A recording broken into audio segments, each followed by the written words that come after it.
Missouri basketball's offense is going to have to carry it for the remainder of the season, but it's not just a matter of making shots. There's so much more the Tigers can do offensively to win, plus a lot of football to catch up on after my week off. So let's get going right now on Locked On Mizzou.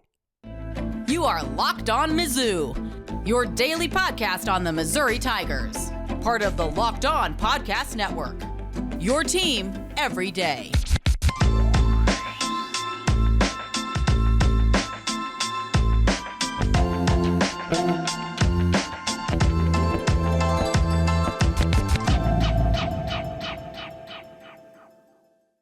Hey, all you true sons and daughters, I'm John Miller, your Mizzou mafioso and the central scrutinizer of Missouri Tigers football and basketball. And today's episode's brought to you by LinkedIn Jobs, which helps you find the qualified candidates you want to talk to faster. Post your job for free at linkedin.com/LockedOnCollege. That's linkedin.com/LockedOnCollege to post your job for free. Terms and conditions apply.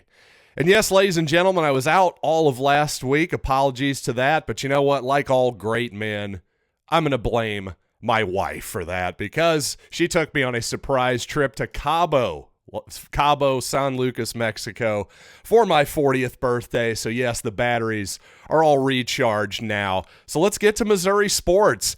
And I got to tell you, I'm glad I missed the Texas A&M basketball game. That's the only game I've missed all year. And you know what? Perhaps the less said about that one, the better at this point. Obviously, Missouri had another game against the Gators, and to me, it showed another pattern that I've been noticing lately, which is especially on the road, Missouri gets off to hot starts a lot, and then they seem to fade, not only at the beginning of the game, but at the beginning of the half. At the end of the first half, I should say as well. Not just at the end of the game, but at the end of halves, Missouri is starting to fade. I think a lot of that is because, of course, Missouri is playing very up-tempo basketball, but I also think that their guard depth is being challenged right now. Obviously, the elephant in the room is Isiaih Mosley. If Missouri just not only had Mosley, but just a player similar to his skill level whatsoever, just another guard piece that they could trust in the backcourt, well, I think that would take a lot of pressure off of Nick Honor, off of D'Moy Hodge, who's obviously hit a bit of a shooting slump here lately.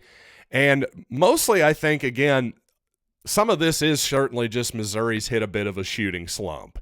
And if you're going to play pace and space basketball, shoot a lot of three-pointers, well, occasionally that's going to happen. And unfortunately, when Missouri does get into a bit of a shooting slump, well, then suddenly the defense can start to sag off into the paint a little bit. And suddenly Missouri, which is one of the best two-point shooting teams in the country, getting backdoor cuts, opening up the paint with spacing because you have to come out on guys like Honor and Hodge to get out to that three-point line. Well, those shots just haven't been going down as lately, so the lane starts to clog up a little bit as well.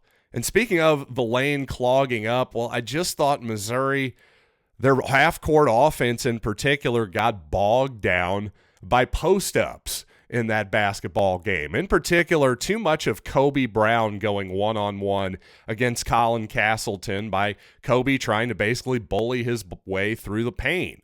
And that's just not the Tigers' best offense more often than not.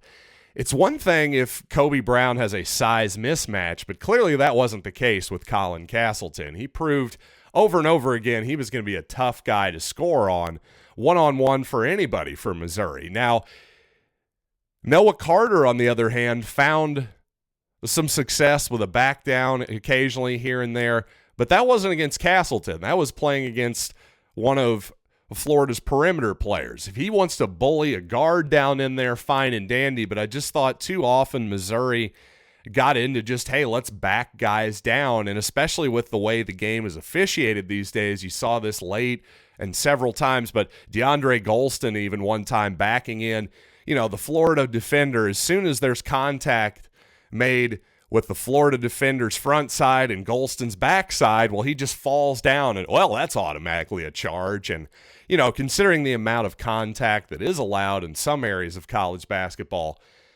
that particular bit of officiating always tends to get on my nerves a little bit. The bottom line for Missouri is I pointed out a couple flaws there. Number one, I think they're fading at the end of halves, and I think offensively they're just relying too much when the half-court offense bogs down. I think they're just getting into the post-up stuff way too much as opposed to the face-up action, letting the ball flow around the perimeter, cutting, moving, facing the basket, and letting Kobe Brown, by the way, get somebody like Colin Castleton out on the perimeter and take him off the dribble from 20 feet away. I'd much rather see that than him trying to play bully ball. But in terms of actual depth at the guard position, I'm not really sure what much more Missouri can do other than just wait for Isiaih Mosley to get back on the team. Again, I have no information on him whatsoever, and there are things much more important than basketball, so I just wish that young man the best. The bottom line is, other than maybe playing DeAndre Golston a few more minutes in the last game, I don't know what you can really do other than slow the pace down, maybe just a tiny bit. I don't think Missouri should play slow whatsoever. I think they have to push the pace when it's there, but maybe don't force it quite as much. At the same time, regardless of how fast they're playing, again, I think Missouri just has to play its best basketball, and even if they're missing three-pointers, even if you're in a cold stretch, well, as Clarence Gilbert would probably tell you, hey, shoot or shoot. Just keep putting them up there. I'd much rather see Missouri go down playing what I think is its best version of basketball than trying to suddenly become a post-up team. I don't think that worked against Florida. It certainly didn't work against the Kansas Jayhawks either. I also thought this game showed the value that Aiden Shaw has brought to the table at this point in the season, because with Shaw being held out of the game, I heard it was because of illness, never saw anything post-game that was 100% confirmed there, but I expect Shaw to be back sooner rather than later. But with Shaw out, you saw Mohamed Diarra get his most minutes possibly of the season, but certainly in a long, long time in an important basketball game. And, well, I thought it was a real mixed bag from Diarra. On one hand, I thought he moves around much better than I expected. A very fluid, at least quick, his quickness surprised me. Let's put it that way. Fluidity, maybe not. That's questionable because he managed to commit a bunch of fouls in his short amount of time, and obviously that missed fast break dunk that led to a Florida three-pointer. Boy, that really felt like a huge moment in the basketball game. If he's just able to finish that play, who knows what happens. But at the same time, also, I just didn't love that his rebounding just didn't look to be there whatsoever. He didn't look like he was a good rebounder at all. So if you think playing Diarra is going to suddenly change Missouri's fortunes on the glass, well, I just didn't see a whole lot of evidence for that against Florida. I think Shaw is actually, despite the fact that he's a younger player, seemingly a skinnier built player, I just think he's a much more aggressive rebounder and certainly a better leaper too. So actually Shaw, I think, was really missed for all the little things that he provided and could have provided, I should say, against the Gators. And coming up, well, I know it's been a few days since Missouri hired Kirby Moore as their next offensive coordinator. I got to have my say on the matter. It really seems like the Missouri offense won't change dramatically, but I do think this is a very necessary and good change. So let's talk about that coming up. But first, I want to tell you that as a small business owner or hiring manager, you know that success in 2023 all depends on the team members that you surround yourself with. And that's why you have to check out LinkedIn Jobs. With LinkedIn Jobs, you can hire qualified candidates more efficiently by matching open roles with people who have the skills, values, and experience to help you achieve your goals. And I'll tell you, I know this from personal experience. Whether it's hiring the right person or the wrong person, well, that's going to have a major impact on whatever you want to achieve in your small business coming up. Well, at LinkedIn, You've got 875 million member profiles to put your post in front of to find your most qualified candidates. And even better, with advanced screening tools, you're gonna narrow down that huge list to exactly the most qualified people that you want. Once again, LinkedIn Jobs helps you find the qualified candidates you want to talk to faster. Post your job for free at linkedin.com/LockedOnCollege. That's linkedin.com/LockedOnCollege to post your job for free. Terms and conditions apply. Thanks once again for making Locked On Mizzou your first listen every day. Make sure you check out our brand new podcast, Locked On College Basketball. Everything you need to know about college hoops in one place, plus hear from big-name experts, insiders, coaches, and players. Locked On College Basketball, available on YouTube and wherever you get finer podcasts. And Eli Drinkwitz did what we kind of all expected, right? He finally hired an offensive coordinator, kind of an open secret that was going to happen at some point. But to a lot of people's surprise, wasn't Bush Hamdan, who took over play calling duties toward the end of the season for Missouri to pretty good results for the most part. I would say improved results, no question about that. But, as Drinkwitz said, as he was introducing Kirby Moore, he was adamant to his entire staff that he wasn't going to be making any decisions about that offensive coordinator position until after the bowl game. So apparently Bush Hamdan just had a job, an offer he couldn't refuse, going back to Boise State as its offensive coordinator. So, another Boise State connection, though, however, former Boise State wide receiver Kirby Moore, now the offensive coordinator at Missouri. To me, the most interesting thing about this is that Drinkwitz just completely admitted that he said, quote, "It became clear to me that the requirements of the head coach were causing me to not have full focus of the offense." And I got to be honest, that's something I've been on for well over a year on this program now. I just think that, especially in today's college football, see, this job is so much different than the one Eli Drinkwitz had in 2019 at Appalachian State. Not only the jump to SEC football, but just all across the country. It's different now. The whole COVID-19 thing, that threw a whole bunch of wrenches into Eli Drinkwitz's first season, but I don't think he could have imagined that the transfer portal, the impact that's had, name, image, and likeness. The guy was already essentially Missouri's recruiting coordinator, the head face of recruiting.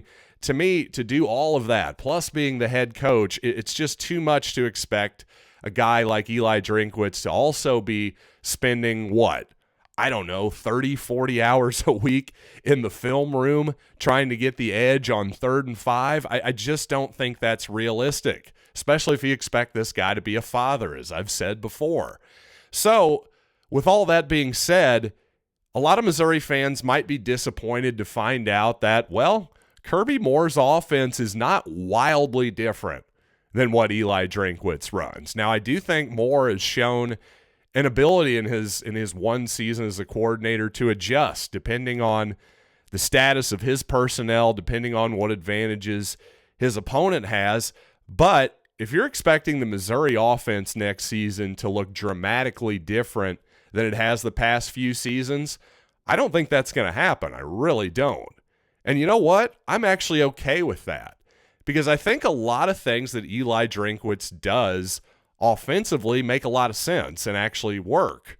There's nothing wrong with having a lot of pre-snap motion and running jet sweeps and even quick passing game that gets the ball out of the quarterback's hands. There's nothing wrong with any of that necessarily. It was just, to me, it was on the margins, just the little things, the little edges that a guy who's 100% focused on the offense and the defensive opponent from week to week, that's the type of thing where I think a specialist like Kirby Moore and whoever Missouri was going to hire, whether it was Kirby Moore or whether it was Bush Hamdan like at the end of last season, I just think that's going to help Missouri. I think it has to, because I just don't think a full-blown reimagining of the offense was really necessary. I just think subtle adjustments are needed. Stuff like, I think actually Kirby Moore is going to run more inside zone rushing attack next year than, say, the outside zone. Now, the outside zone was pretty darn effective when Tyler Beatty was running it a couple seasons ago, but last year it was actually Missouri's least effective offensive play when you look at the statistics, in large part because far too often Missouri was losing huge amounts of yards on first and second down on those plays. Those were drive-killing type plays, something that's much less likely to happen on an inside zone play. Arguably, you might be more likely to break a big one on the outside zone, but for me, for my preference, I'd much rather see my run game churn it forward a yard or two, worst case scenario, than lose 5. I'll give up the occasional 20, 25-yard gain if I'm just not going backwards. Again, I want my run game to be efficient. I want to know what I have for the most part. And I think that's something that really killed Missouri last season, and hopefully just that slight adjustment alone will be good for the Tigers next year.